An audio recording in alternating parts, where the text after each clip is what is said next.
Hi everyone, Dr. Goel here, and today we're doing an episode of The Battle to End Alzheimer's, and I specifically want to take you through a little bit more of the science behind amyloid beta deposition, how it relates to Alzheimer's. So just a little review. How do we know that Alzheimer's deposition leads to Alzheimer's disease? Well, back in the early part of the 20th century, people who were showing signs of dementia had autopsies done, and one of those scientists was Dr. Alzheimer's, and he looked at the brain of these people who died from dementia and found very characteristic deposition of amyloid in their brain. And so from that, he was able to basically give this, syndrome a name called Alzheimer's disease, and it was thought that, many types of dementia was caused by this deposition, which does seem to be true. About 70% of dementias seem to be caused by Alzheimer's or amyloid deposition. So how does this amyloid build up? Well, amyloid is kind of the end result of a process of breaking down what's called a protein called APP, or amyloid precursor protein. And this protein is broken down by the neurons by various enzymes, the B and Y secretases.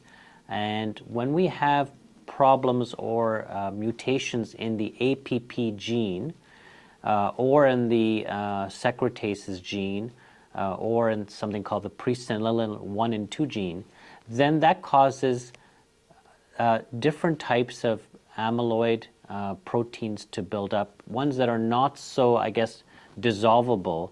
In effect, they just kind of don't go away, and so they start to build up.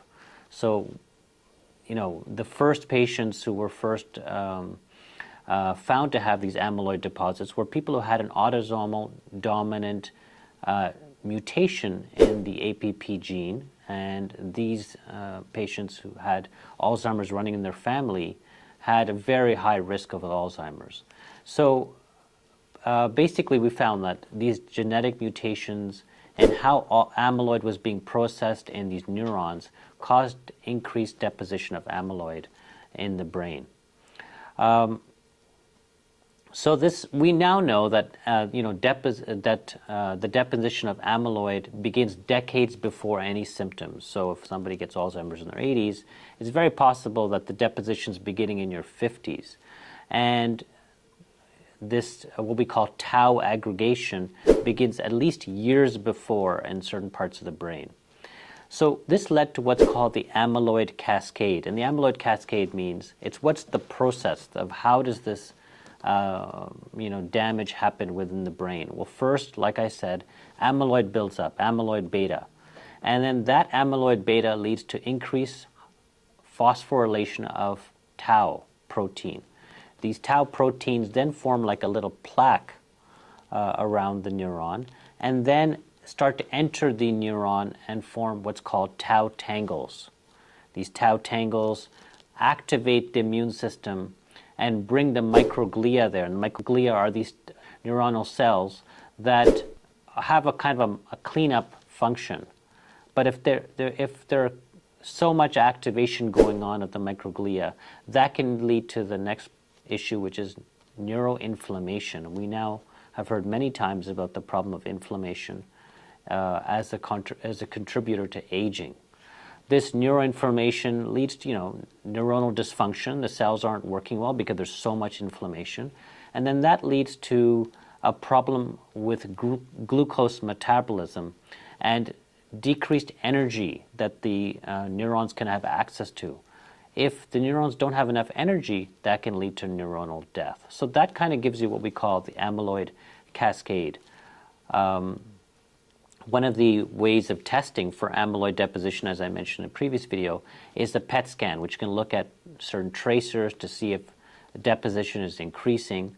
Again, that's difficult. Not everybody can afford it. It's time-consuming.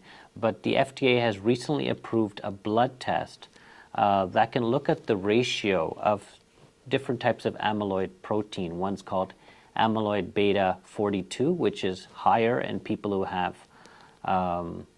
a risk of developing Alzheimer's, versus amyloid beta 40. So what they do is they look at the ratio of amyloid beta 42 versus amyloid beta 40 in the plasma, and that gives a pretty good approximation of what's happening in the CSF, cerebrospinal fluid, and can predict the risk of Alzheimer's.